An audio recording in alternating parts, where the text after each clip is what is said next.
Good afternoon, everybody, and welcome to this press conference. My name is Claire Shine. I'm the Director and CEO of CISL, the Cambridge Institute for Sustainability Leadership, and we partner with business and governments and individuals around the world to develop leadership and solutions for a sustainable economy. So we're completing the first week of COP15, and today we want to discuss together with you how the CBD can spark wider ambition for nature that acknowledges fully and goes beyond protection of depleted natural resources, and to call for a focus on fundamental change in the way that business and finance operate to support and regenerate nature. So very briefly, how will this press conference work? I'm going to give a little bit of global context on the topic. I'm then going to pass to Craig Bennett, who is the Chief Executive of the Wildlife Trust in the UK, who will talk about the 30 by 30 pledge, the climate and nature crises, and the urgent need for political attention. We'll then go to Tony Juniper, the Chair of Natural England, who will talk about the value of nature to the economy.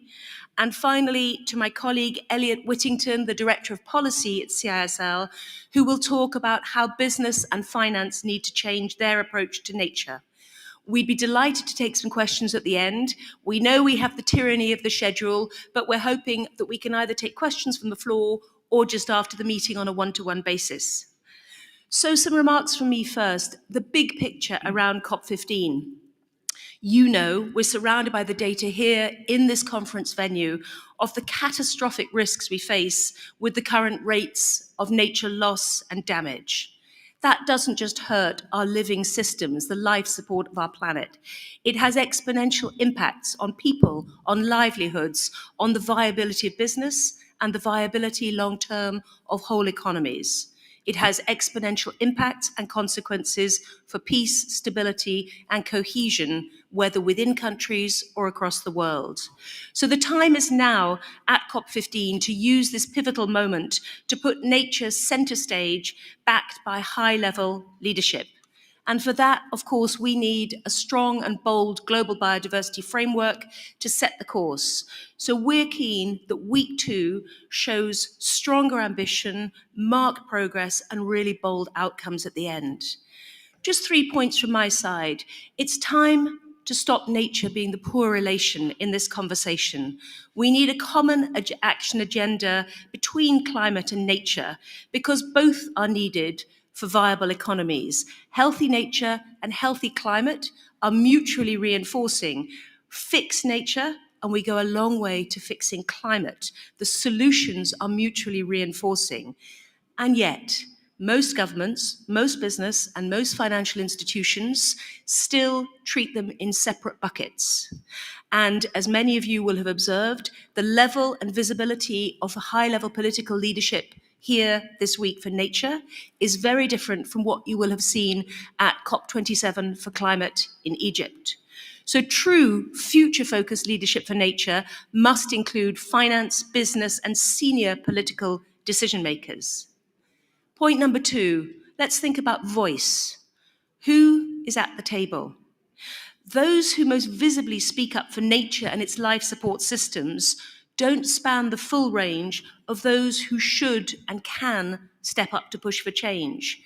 In Canada, for those of you from this wonderful country, and around the world, it's critical to make more visible the voices from Indigenous peoples, people whose livelihoods are deeply rooted in our life support systems, and local communities, the people who have the emotional bond, the traditional knowledge and rights, and who are most often on the very front line of the depletion and destruction of nature. And I should add, the people who, as climate impacts mount, will be the first to be forced away from their land. And that is too little talked about. So third, to get faster movement with the Convention on Biodiversity, we need to push nature into being understood by all of us as a mainstream economic issue, indeed the bedrock of future economy. All livelihoods, all economic activity, and all forms of human well-being depend in different ways on nature thriving. because there is no business long-term on a broken planet, and there is certainly no business long-term in a broken society.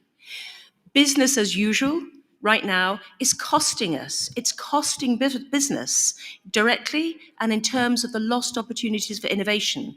It's costing governments. It's costing people's health. We take nature for granted, and continuing to do so, treating it as a free good, is one of the craziest errors that we could possibly commit as humanity. So we also know that with the recent pandemic, and COVID was not the only pandemic, and it won't be the last pandemic, that disrupting and damaging and losing the stability of healthy natural systems has tipping points and consequences that too often we don't understand or track or anticipate. The cost of what we have paid as families, as nations, and as a global economy for that pandemic is incalculable. Thinking about where nature-based solutions and the regeneration of healthy life support systems on sea and at land, what that could mean, it also relates directly into the pandemic and conflict risks. So fourth, these changes are not pie in the sky. We're not talking about utopia here. The attitudes, the expectations, and the demands of people of all generations, but perhaps particularly younger generations, are changing fast. And enlightened corporate and business leaders know that. They see the rising demand within their organizations for a new way of working, a new way of being together, and a new way of putting values, purpose, and well-being at the heart of that social construct and that economic paradigm. And not only does that will working with and through nature make our lives and our work better, but there are so many multiplier benefits that come from that new balance. Let's just think about health very briefly and cities. By 2050, 75% of the world, give or take, are going to be growing up in urban systems. So if we want them to care for nature, to know nature, to even touch a blade of grass, we've got to rethink the place of nature in the built environment, in our cities, and to work with the joys of green and blue infrastructure to make our cities and our towns into living and livable places. And that goes into the heart of social equity and fair life chances. Because right now, the people who live in cities, who live furthest from those blades of grass, from those safe open spaces to play and come together, are of course the poor and the marginalized. So that's a call to action for real estate, for investors to shift that pattern. So that's more than enough from me. I'm going to pass over to others, but just with that reiteration that we can make the change, and in passing to Craig Bennett, you're going to hear some of the ways that that could happen. Craig, the floor is yours. Thank you very much, Claire, and it's a real pleasure to be here joining this press conference today. First of all, just an introduction to the Wildlife Trusts. We're one of the UK's largest nature organisations. We were founded over 110 years ago, and we're a federation of 46 locally run wildlife trusts across the UK. Collectively, we have a combined membership of over 900,000 people, and we actually have more nature reserves than McDonald's has got restaurants in the UK. In fact, 1,000 more. And we estimate that 60% of the British population live within 3 miles of one of our reserves. We were also one of the founding members of IUCN, one of the 5 founding members of IUCN in the 1950s. And we have over 500,000 school children come through our education programs every year.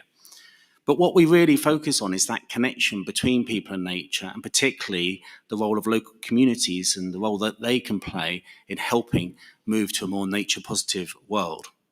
Now, I want to focus on a couple of points here and talk a little bit more about the need to join up the climate and nature narratives. You know, very often people will try and separate these out and put them in different kind of silos. But the truth is really clear. You know, there's no hope of solving the climate crisis unless we can solve the nature crisis and put nature into recovery and move to a nature-positive way of living. There's no hope of solving the nature crisis unless we can tackle climate change. You know, that just to remember how these two issues are inextricably linked, we just need to remember the thing that we often forget is that climate change is being caused by burning fossil fuels. Fossil fuels are themselves essentially dead biodiversity. And we forget that very often. And they are inextricably linked. We cannot solve one without the other.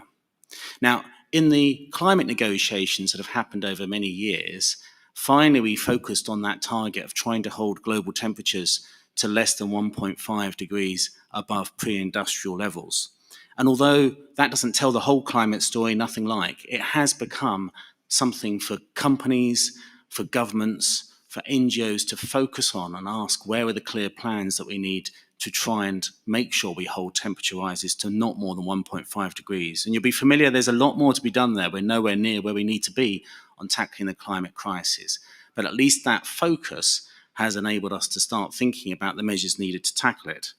In contrast, on nature, we haven't seen even that amount of progress. For years, of course, we've had the Aichi targets, which have all been missed. And we absolutely need that focus that governments and all non-state actors can rally around. And that is the 30 by 30 target. We're hoping that that target to get 30% of our land and sea in recovery, locally and globally, by 2030 can become that rallying cry that enables everyone to focus on trying to achieve that. And it's not everything, nothing like, but it will provide that focus for this story. But of course, not just having the target is enough, never enough. We absolutely need to follow the target up with very clear plans and timetables about how we're going to do this, get 30% of land and sea in recovery. I'm often struck, but when you have events like the World Cup going on in Qatar now, or indeed the Olympics, countries will put together very clear project plans about how to make sure the infrastructure is built in time. And if things get delayed, they will take actions to remedy that and make sure that they can open those stadiums on the day that the event begins. We now need very similar plans in place to rebuild our natural infrastructure by 2030 as well. Very clear project plans at the local, national and international level to make sure we achieve 30% of land and sea in recovery by 2030. And of course, those plans have to be developed in partnership with local communities and indigenous peoples right around the world. And finally, well, what if we don't do this? As Claire's been saying, that would be devastating for nature, devastating for our lives, but also devastating for the economy. It's very easy to forget that the economy is a wholly owned subsidiary of nature, not the other way around. If there's no nature, there'd be no economy. If there's no economy, nature will do fine. But actually, if there's no nature, there's no economy. So we have to see much greater level of political will right around the world to solve this climate crisis and this nature crisis, both hand in hand. And we have to start treating this issue as if our very survival depends on it, because guess what? It does. Thank you. Thank you very much, Craig. Now I'm going to pass to Tony Juniper, who's going to talk about the value of nature to the economy. Tony.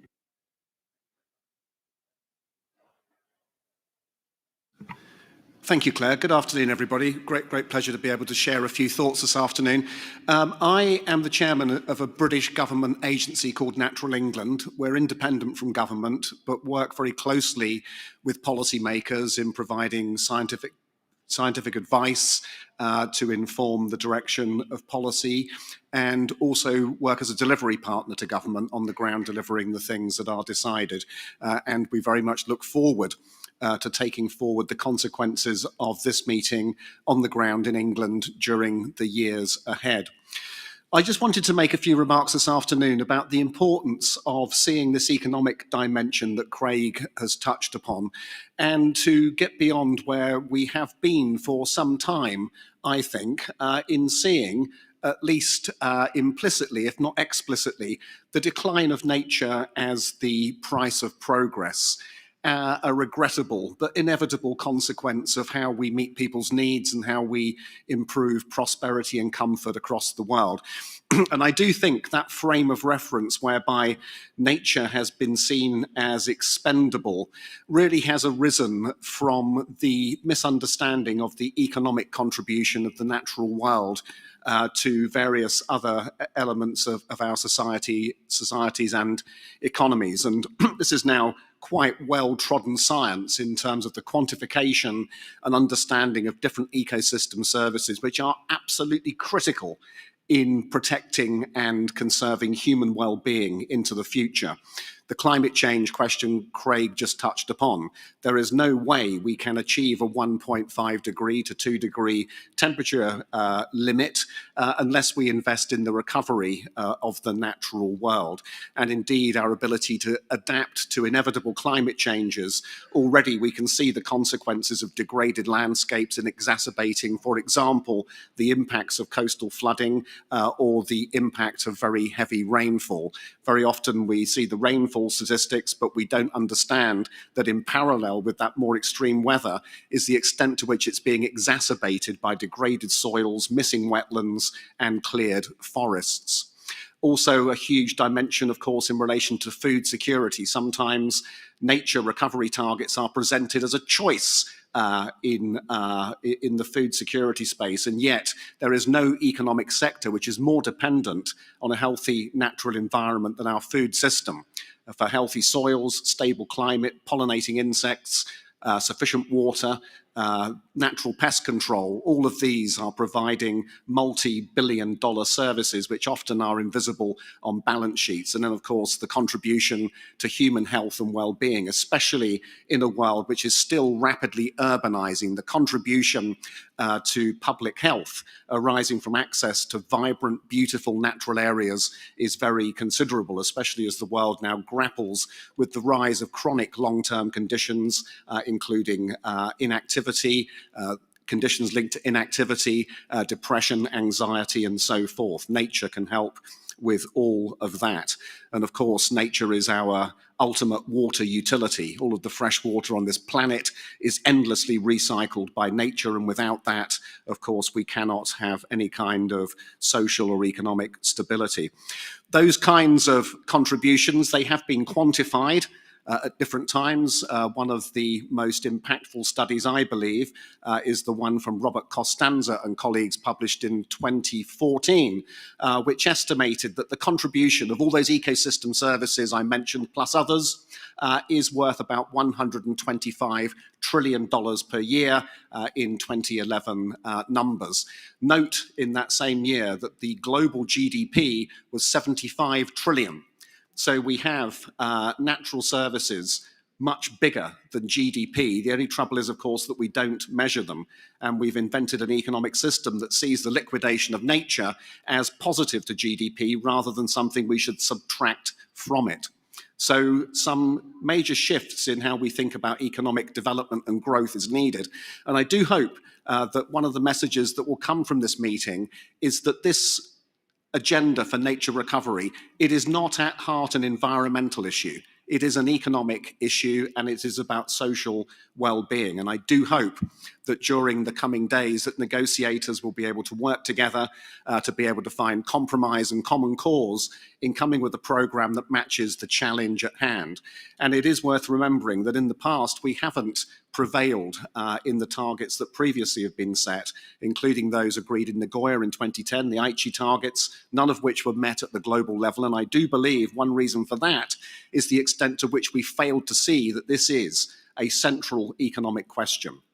So over the coming days, there will be opportunities to forge a new accord. And one of the things that I find very positive about this meeting is the extent to which there are hundreds of private sector companies and financial organizations here. The penny is dropping not only in governments, but in boardrooms around the world. Companies are now beginning to wrestle with how they can measure the impact of business activities and financial decisions on the natural world, beginning to think through strategies for net positive business. And I do hope that negotiators will feel heartened and emboldened by the fact of there being major economic actors here who are signaling that they are ready to help with implementation. Thank you. Thank you, Tony. And that's a great moment to pass over to Elliot Whittington, who's going to talk about how economic actors need to change their approach to nature. Elliot. Thank you, Claire. And again, as others have said, it's a pleasure to be here. So you've heard, ladies and gentlemen, about the need to move forward, about the importance of economic actors in this conversation, that it is an economic question as well as an environmental one, because the economy is wholly owned within the environment. If I can just make that a bit more granular, so I think we've heard all these kind of fundamental examples about food and water and how these are subject to change, but it is, I think, from our work in CISL, it's fascinating to see how interconnected that is with different parts of the economy. So, for example, if you think about how where you might have soil degradation, that will have direct impacts on agricultural companies and on the commodity companies, and that will in turn have impact on the banks and financial institutions that invest in them. If you think about water curtailment, that will directly affect the people who rely on that water. It will also affect the industry and change industrial production. These things, so there are both the very serious direct implications of these natural systems shifting and being damaged and the way that we as people rely on them. But beyond the direct implications, there are also indirect implications, which show that this is a systemic economic issue. And I think that identity means that we have to treat it in that way. So you've heard of the Task Force on Climate-Related Financial Disclosure, which has been a core initiative set up by the G20 to see the systemic risk, the systemic financial risk that are posed by climate change. And now there is a Task Force on Nature-Related Financial Disclosure. CISL, we've done a lot of work on this topic and started to establish how the systemic nature of nature-related risk and how it is fundamental to the economy, and it's going to be fundamentally shaping our economic future in the immediate term as well. There is a very real business case that these problems have to be addressed. There is some examples within the business and financial community. It is early days still, but there are examples of leadership response in it, of businesses and financial institutions taking action to measure their impact on nature and to develop innovative responses, whether it's water companies collaborating with water users in agriculture and landowners to look at how to take a catchment level area response, whether it's food producers using innovative technologies to improve the yield and reduce the environmental footprint of their production, or whether it's actually companies working to provide innovative ways to engage with diet and consumption choices. There are examples. These examples, let me not oversell them, they are currently good examples, but isolated and insufficient. They are not up to the scale of the nature and biodiversity crisis that we currently face. And that's the challenge. As we look about this agenda as being one where we need to think about rapidly and urgently scaling up action, and rapidly and urgently scaling up not just the implementation of what government does, but also changes in behavior from business, from financial institutions, there is a clear need for much more to happen. Obviously, we're here as part of the negotiations for a new global biodiversity framework, and that framework can deliver a number of things that can accelerate the process of that mainstream, accelerate the process of that change. It can give us, Craig has talked about the value of creating space for nature, of the 30 by 30 target, and the signal that creates to economic actors that nature has a kind of core and fundamental value. That's really important. But also important are some of the other parts of the framework, such as the accountability that comes from mandatory disclosure that's in Target 15. So really, really important that is advanced, but also shifting the financial incentives. So things like removing the subsidies for environmentally damaging subsidies and ensuring that you actually have fiscal incentives that advance sustainable behavior rather than unsustainable behavior. Wherever we end up with these current negotiations, so these negotiations have the potential to really move us forward and support action on these agenda. But wherever we end up, make no mistake that governments around the world, banks, businesses, financial institutions will need to change their approaches. So one of our key messages here is not that it is very much in support of what can be negotiated and should be negotiated in this space, but also that the conversation does not stop here, it starts here. And to say that we absolutely need stronger government action, clearer frameworks and policies. We need more business leadership and more granular and at scale business change. And we need a deeper recognition within financial institutions of the risks posed by, the unmanaged risks posed by nature degradation, but also the opportunities that can come with things like nature-based solutions and how they can be scaled up. So for us, this agenda has to be, this is the start of a big, big piece of work that we look to collaborate with and work with others to really, really drive forward in the future. Thank you, Elliot. And now the conversation definitely doesn't stop with us. It starts with you. So we've got a few minutes to take questions. There's a microphone there and at the sides. If you've got a question for a specific speaker, please say the name or point at them. We won't think you're being rude. Otherwise, if you address it to the whole panel, I will make an arbitrary choice. So I see a lady over there already primed. Please go ahead and please say your name and where you're from. My name is Beatrice Olivastri, and I'm from Friends of the Earth in Canada. And I see two of my long-standing friends on the panel. I'm disturbed to a certain extent by the prominence placed on recovery without mentioning that damage must stop. And I think it may be useful to ask either Craig or Tony to talk about a stronger role in government around stopping the damage, which sometimes I would suggest is enforcement of regulations, for example.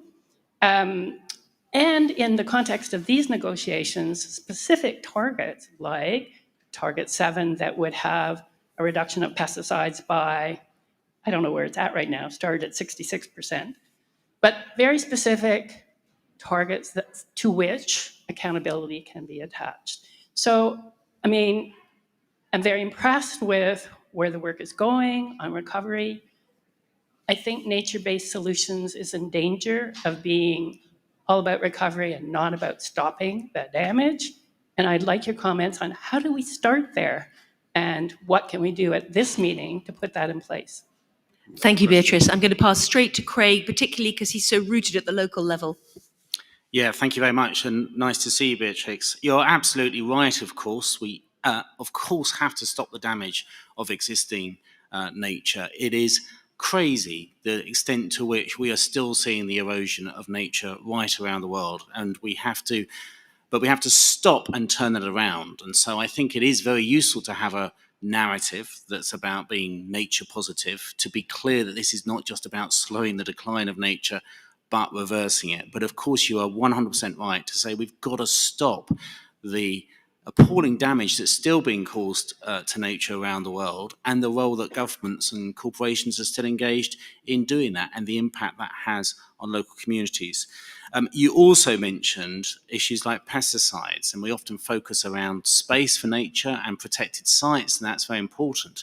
But actually, we have to restore the abundance of nature.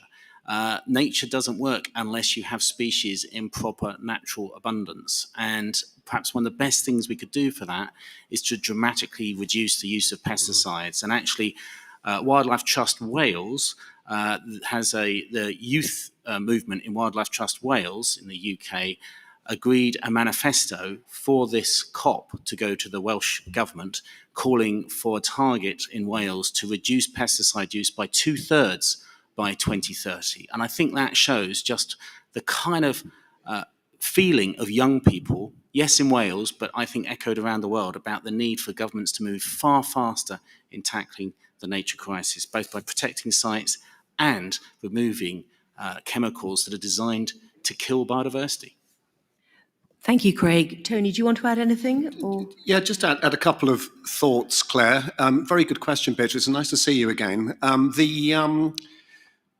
The shift in the narrative around nature, it's been quite striking how it's occurred over recent times in this move from talking more about conservation and now to talk more about nature recovery.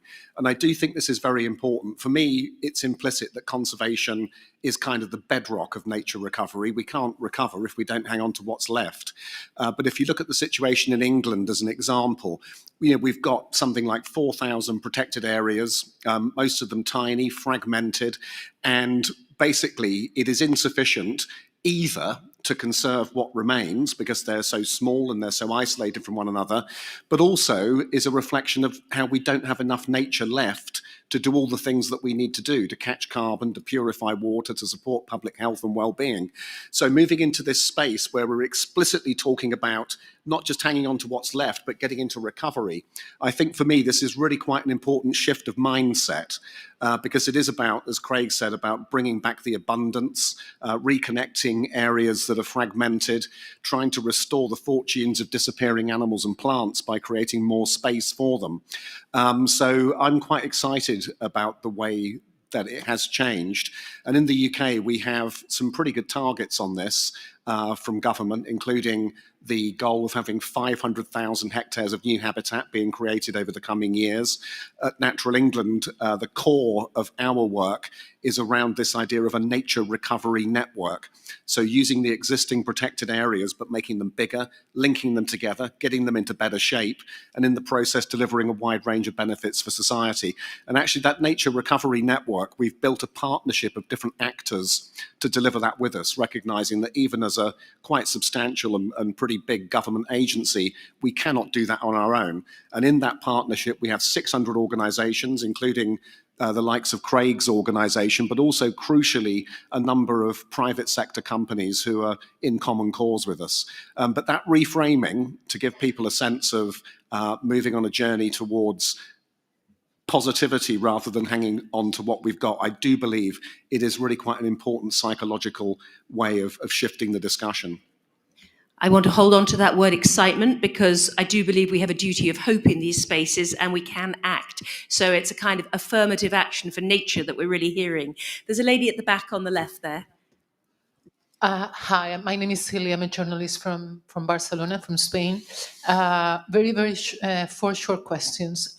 What do you think of bio-offsets as a way for companies to somehow benefit the environment because they've destroyed something else?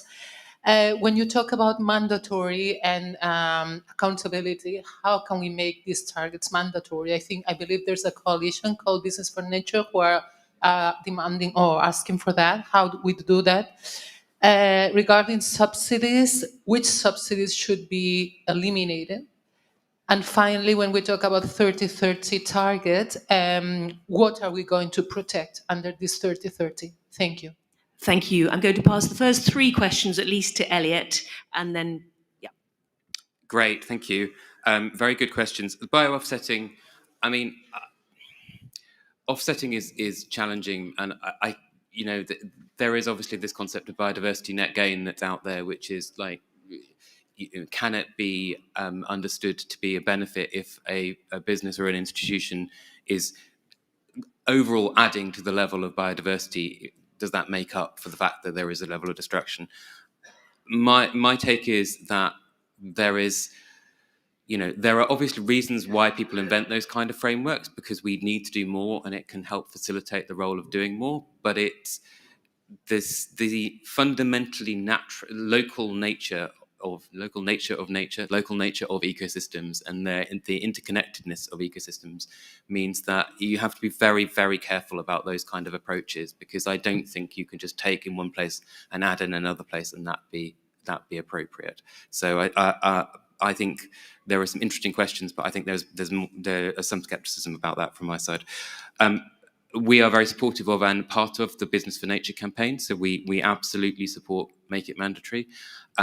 I think, from a business perspective, the businesses that we've worked with and many organisations as part of the Business for Nature campaign, we have heard that, where there are leading businesses, they are absolutely clear on the value of transparency, accountability, and a common set of rules and systems and standards that they can operate within.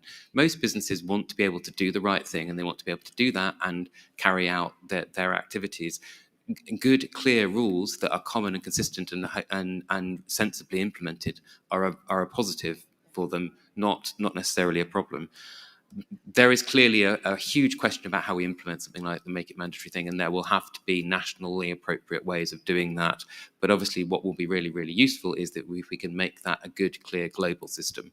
And that's going to have to be, hopefully what we can have here is the agreement of the principle, and then we can build off of that, but with very clear standards about how that implementation can happen. Similarly, on the subsidies thing, one would hope that we will get kind of clear language around the scale and maybe even numerical targets around subsidy reduction, but that is going to start a conversation. It's not going to finish it. It's not something where we can have in this very highly complicated multi-stakeholder negotiation, a detailed action plan is not good to arise from this. We're going to win the principle of it, and hopefully some big numerical targets that will move us forward. But I think there is a lot of expertise out there in the world identifying some of the kind of key areas that need to move.